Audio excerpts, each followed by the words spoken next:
let's get into this one right here. As we told you earlier, this morning we will bring you the top 75 all-time NBA dunkers according to this website. According to this website, you can't make this up, folks. It's a laugher. The website is Legend Clothing Company. And I was like, who the hell is this? But obviously, they do, all kind of clothing for sports and stuff like that. But I was just like, who is this? So we start going through their list. It's a top 75. Now, obviously, I'm not going to go through the whole top 75. That's not going to happen. But just some notable names on there. They just throw anybody on there. They had Shaq on there. And I was like, Shaq? They were just putting a lot of people on there. And like, they put Shaq in front of Grant Hill. They put Shaq in front of Tracy McGrady. They put Shaq in front of Derrick Rose. And we'll show you where those guys were ranked on here. But they had Shaq around, I don't know, he was like in the 20s or something like that. And I know, Shaq Attack. That's what we know Shaq for back in the day. We didn't know, before Shaq went to not Miami, he did go to Miami, but before he went to the Lakers, we knew Shaq as Shaq Attack, not the Big Diesel. I think they wanted to change his name and, him forget about that Orlando career because he got swept in the finals and he wasn't able to, Shaq Attack these guys like that, Hakeem Olajuwon.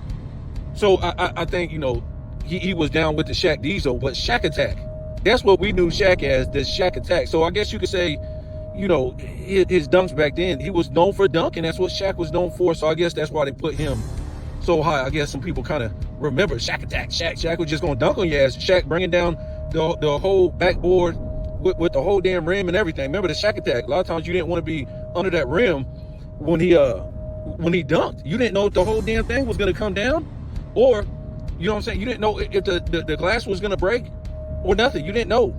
It was scary with Shaq. So yeah, they called him Shaq Attack. Maybe a lot of his fans that always want to fight me about Shaq and stuff like that, his career, they probably don't even know his name was Shaq Attack. That's what the original name was Shaq Attack in Orlando.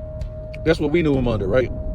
And he was real nimble, real quick for his size and stuff like that. It was incredible. We never seen nothing like that, maybe since Wilt Chamberlain. But Wilt Chamberlain didn't really come into the league like as big as Shaq. I don't think he weighed as much as Shaq, but his stature, Wilt Chamberlain's stature, was bigger than Shaq's. If you saw that, I think they came together, I don't know when that was, when Shaq and they showed that image of Shaq and Wilt Chamberlain. I don't know if they was meeting at the top 75, the top 50.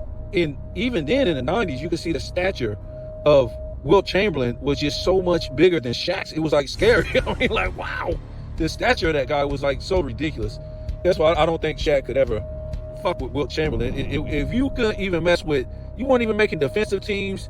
I think he made one All NBA first team in the 90s, and I think that's because I think David Robinson was hurt then, and but yeah, he only made one All NBA first in the 90s because you had David Robinson, Hakeem, and Patrick Ewing dogging him out for that, right? And sometimes he made the third team.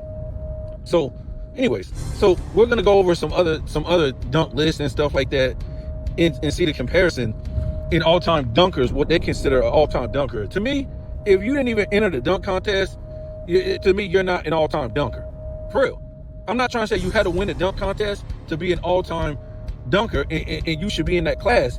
But look at all the guys who entered and either won or they lost. So those guys knew they could dunk, and they were good dunkers, so they gave it a try, right? And I don't know, how many has it been throughout the years, right? I guess it's since like the 80s or something like that. So that's a lot of guys. That's a lot of guys. To me, all those guys should be on this top 75 list. Some of them ain't. Some of them are, some of them ain't. But an all-time dunkers list should only consist of the guys who tried out for the dunk contest, right? Because those guys can have a sense of creativity to dunking, right? Usually they were good to great dunkers in game, and they did the dunk contest. So this one, like I said, we're going to go over this.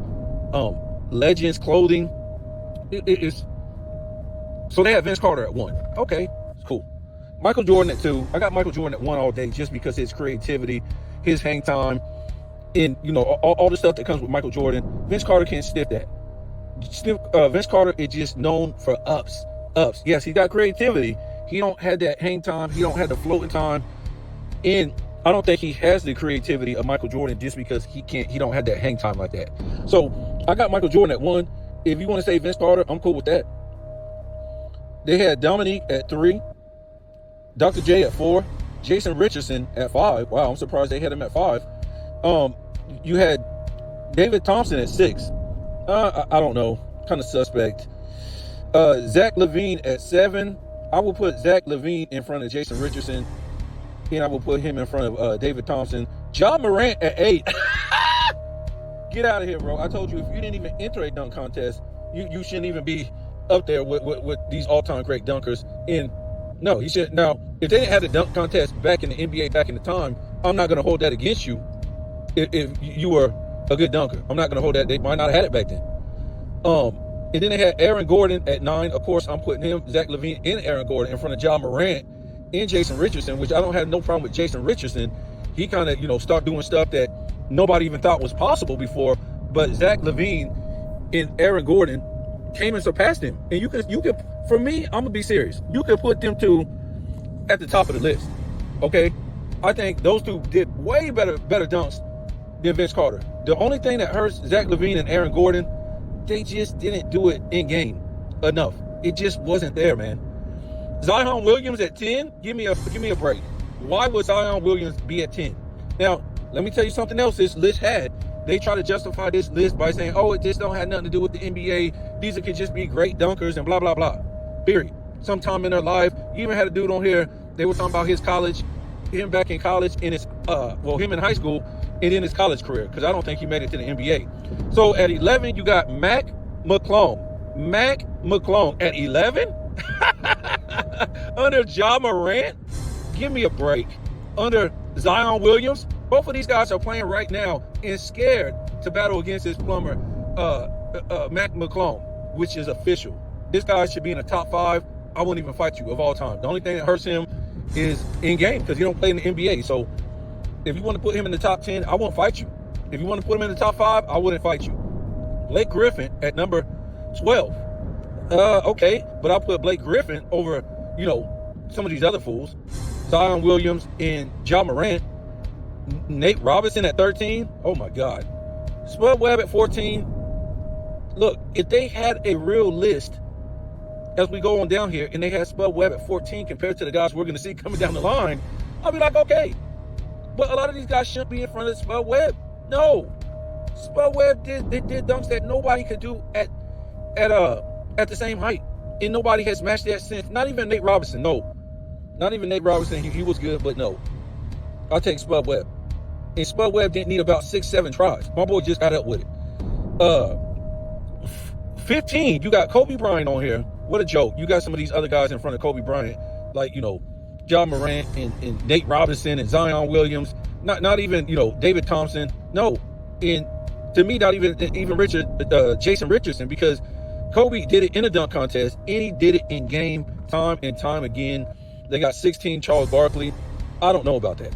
I ain't saying try to see Charles Barkley hit dunk all in your face back in the day. He was unstoppable. But some of the guys that he's in front of, I don't know about that. They got LeBron James at 17. You're going to see what a laugh for that is. And they got Wilt at 18. I don't know about that, man. I don't know about that.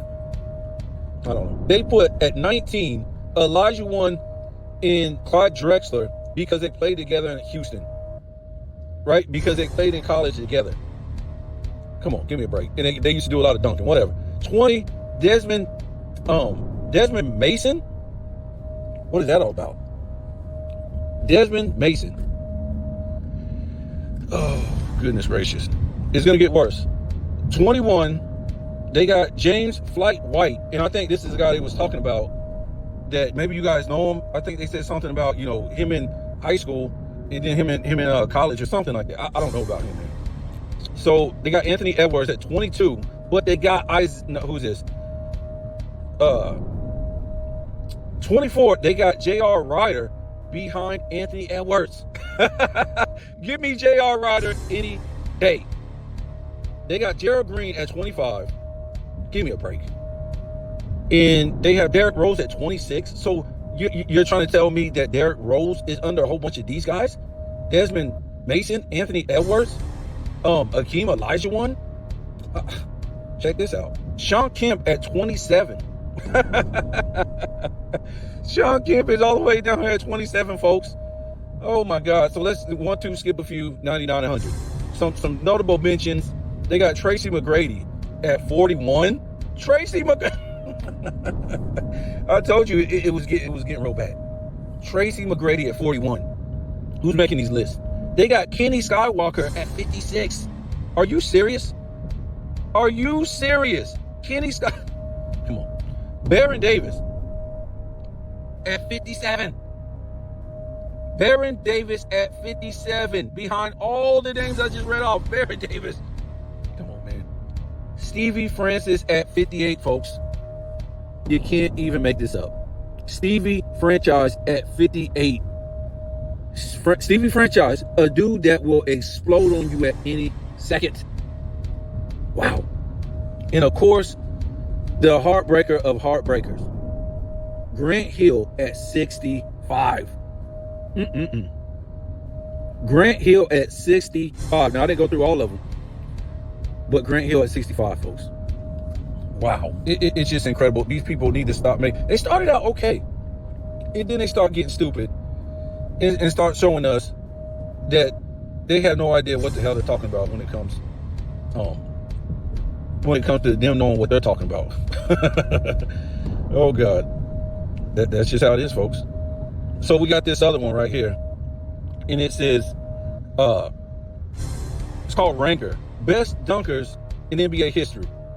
And when you click on it, it has a picture of LeBron James. Well, the other website we were just reading a minute ago, that was 2025 when they wrote this. Look at this.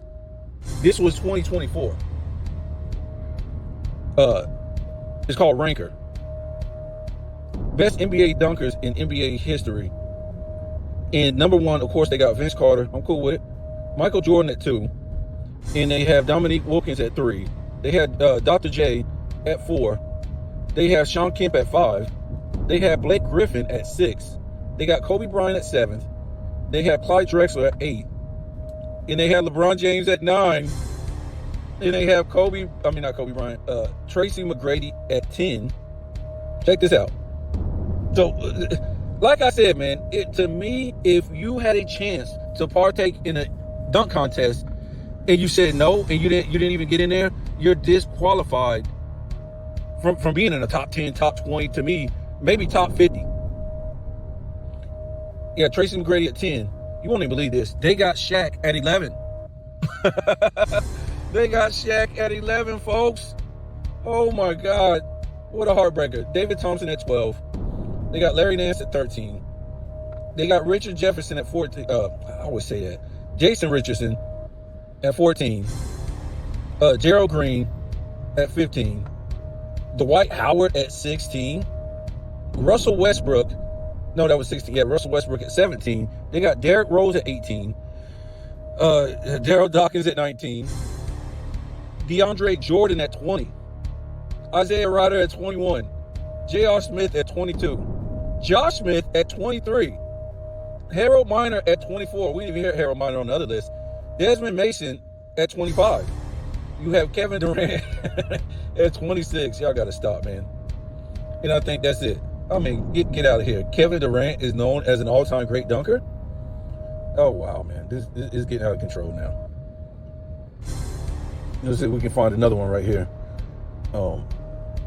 That list was just like all over the place. So this one was interesting. They had one for Bleacher Report, and this one came out in 2018.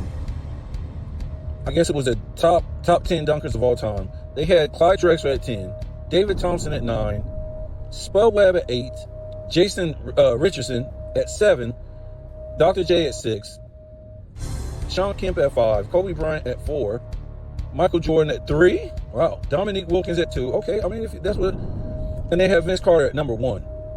Listen to this. You won't even believe this. It says honorable mentions LeBron James, and then it said, of course, of the young Bucks want to see LeBron James on this list, but he's not there yet. He has some great dunks, in his short career, but while exhibits power and finesse, he lacks style and definitely doesn't have as many signature moments as anyone on the list. Okay, now his short career, bro, this was written in 2018. What are they talking about? Short career. This is a year he got blown off the court.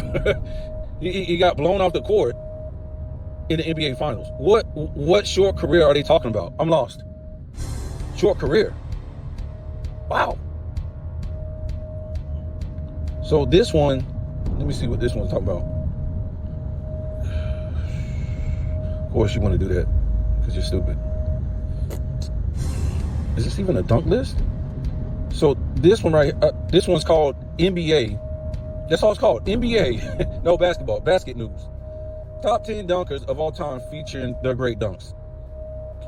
Let me see. I guess they got some videos up on here too. Oh, this is something different. Anyways, they're always, what bugs me out the most, like I said, they're always gonna have LeBron James on some kind of, dunk list, 1 through 20 or something like that, 1 through 15, 1 through 10, 1 through 5 if they got to. LeBron James is not an all-time great dunker. He's not. He don't have any flair. He doesn't have any creativity. He doesn't have nothing. He can't do a 360. He can't do nothing between the legs. Now, we never seen Michael Jordan do a 360 or between the legs, but you guys got to remember, Michael Jordan was doing stuff that we've never seen before, right? As far as the creativity, the finessing, all this type of stuff like that. So, if Michael Jordan had started his career in the 90s, I'm pretty sure he would have been doing all that stuff Vince Carter would have did and stuff like that. But, and you see, stuff just get better over time, just evolves. If we want to be serious, and we want to, what Aaron Gordon and Levine did, nobody can touch that. Not even Vince Carter. What they were doing made what Vince Carter did look like bullshit. Made it look like bullshit.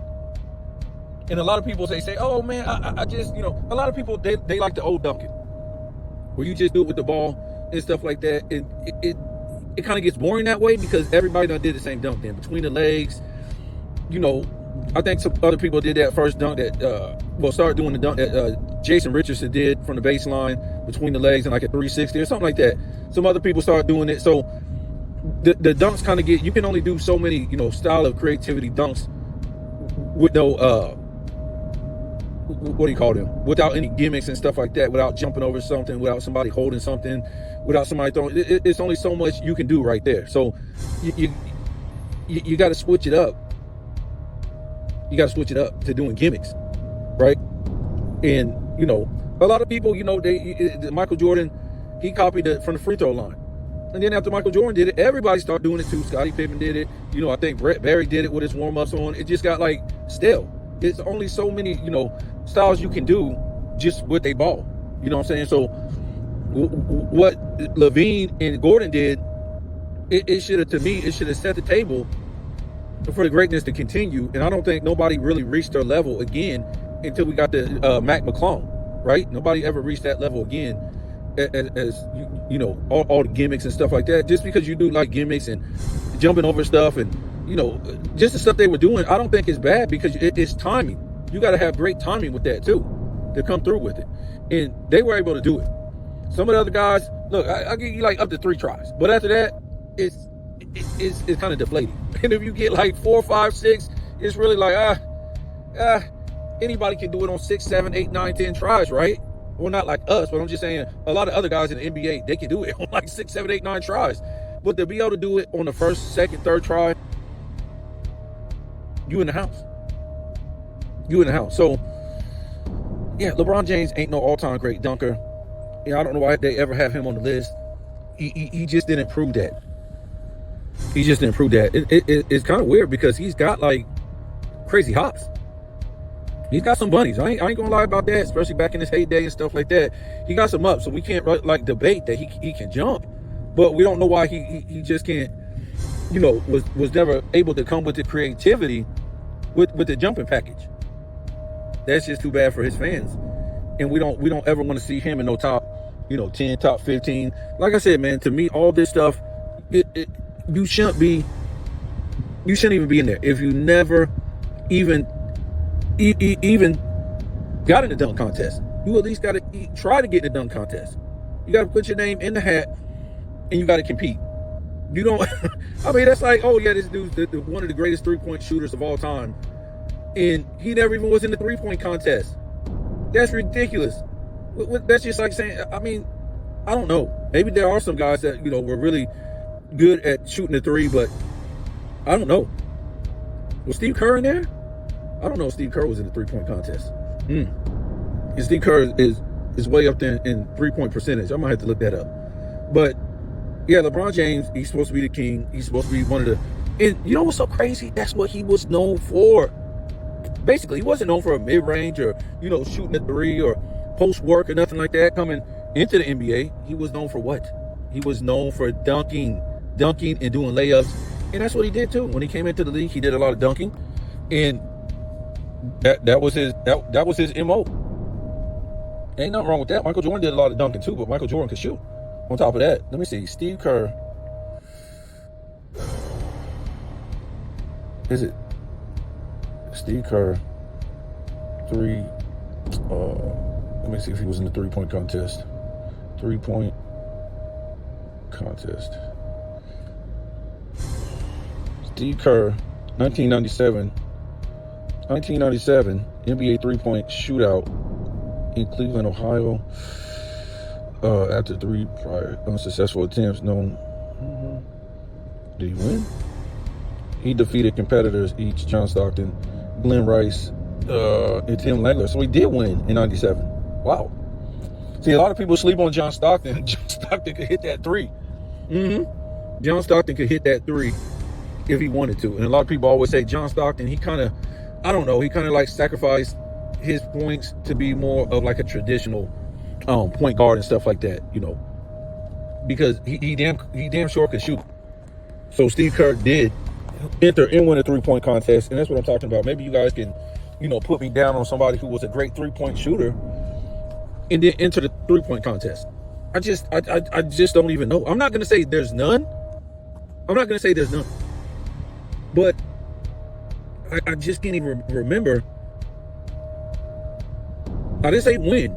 You ain't got to win. I'm not saying, because like I said, if you're considered by your peers, or you think that you're a great dunker, then you should be in a dunk contest.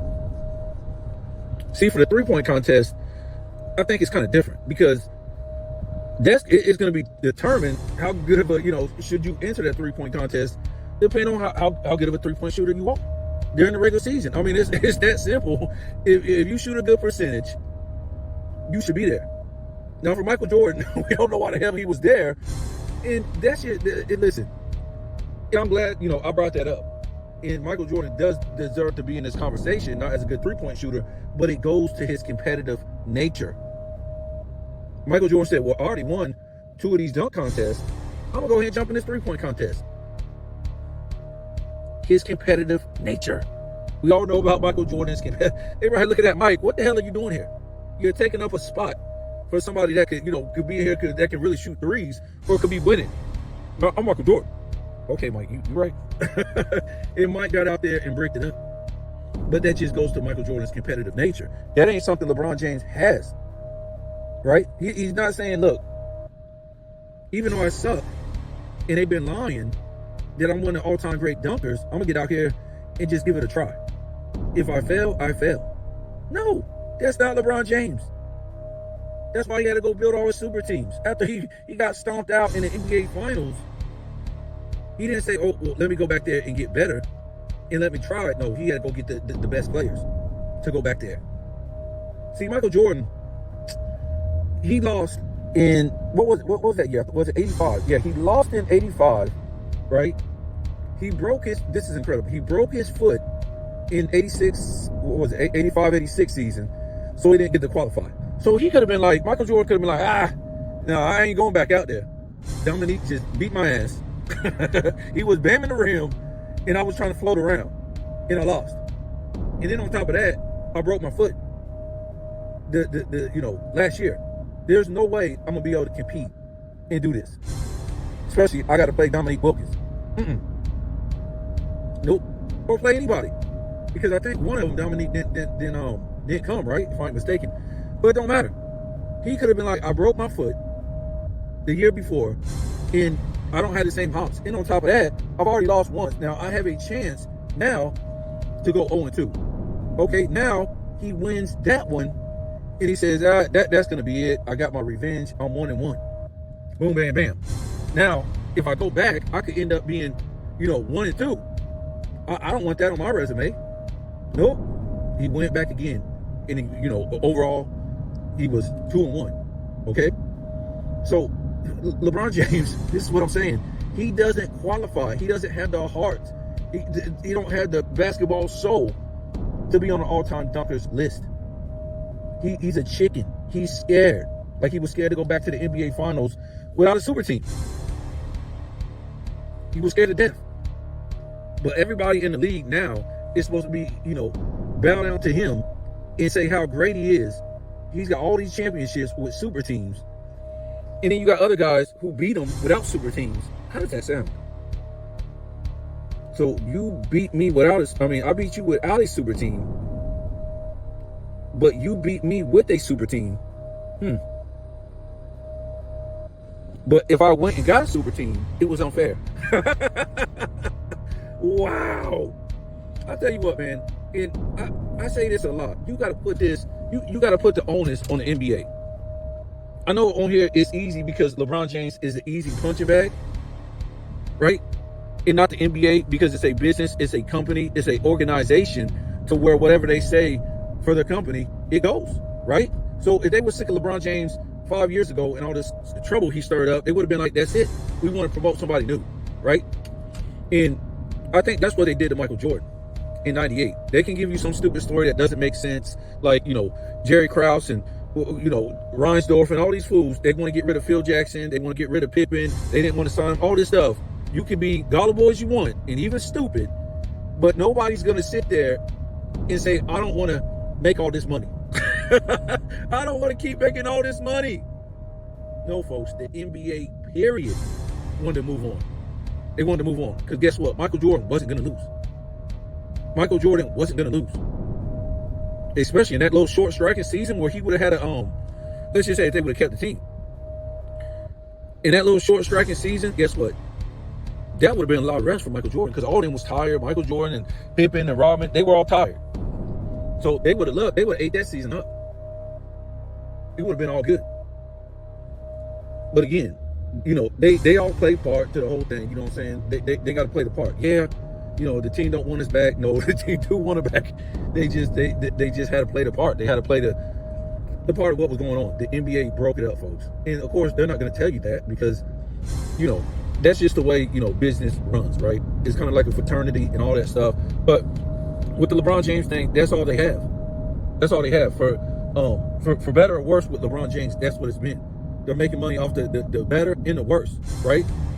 They don't have nobody else to take over the NBA. They don't have nobody else to be the face. Nobody wants to be the face, really. Nobody wants to be the face. And so they got to keep LeBron James. You see already the E2020 guys from these international guys, they don't want to be the face. They just want to get their paychecks and go back, to their countries. They don't want to be the face. So you see how baseball is. There's really no face of the baseball with all these international players that don't even speak English. It's just a league that's going around. It's just revolving, right? There's no real face in baseball. There's none of that. It's just baseball is just playing. So maybe I think that's what they're going to have with the NBA once, the cheat retires. It won't be no face. It'll just be a league going round and round. And, Anthony Edwards definitely can't be a face because he's not even a top 5 player. A face has to be, like I said, a face has to be, to me, a top player of the league. It has to be the top player of the league. That's just the way it is. That's the way it's always been.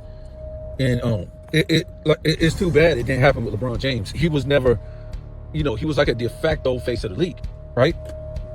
He was supposed to take over where Kobe took off but he never did. He went and built his super teams and was never able to do it by himself. And really, you ain't really, truthfully, let's be real, we haven't had a face of the league since Kobe Bryant. Kobe Bryant was like a face of the league, right? Because of the charges, the fake charges. But really, if you want to see an out front face of the league, maybe, Michael Jordan. That was the last face of the league that we had in the 90s. And, by the time Kobe did his back-to-back in three finals appearances, well, goddamn, we got to talk about that. By the time Kobe brought back gold in the FIBA, gold in the Olympics, and going to the finals 3 straight times and winning back-to-back, they were like, holy shit, we messed up. We messed up. We should have been promoting Kobe the whole time by himself, because they were trying to promote LeBron James and Kobe, but they said, oh man, I don't know what we did. Yeah, they messed up. And then they went into the 210 super team with LeBron James. So the whole league was just screwed up after that. It was just like, what just happened? Instead of, celebrating Kobe like they should, after he won back-to-back and brought home gold in the FIBA and the gold in the Olympics, they was just more or less patting him on the back. Yes, they were saying, oh yeah, Kobe's a killer. Kobe's, the closest thing to Michael Jordan. Kobe's this and that and blah, blah, blah. But they wasn't fully giving the man his props. I don't think they was. Because I think they looked stupid. They were embarrassed because Kobe embarrassed them. There's no real footage after his 2009 championship and 2010 championship on none of them networks from, those guys kissing Kobe's ass. Because if LeBron James had just won one championship, let alone back-to-back, that thing would have been headline news all over ESPN. I'm yet to see any clips of those talk shows the day before celebrating Kobe Bryant.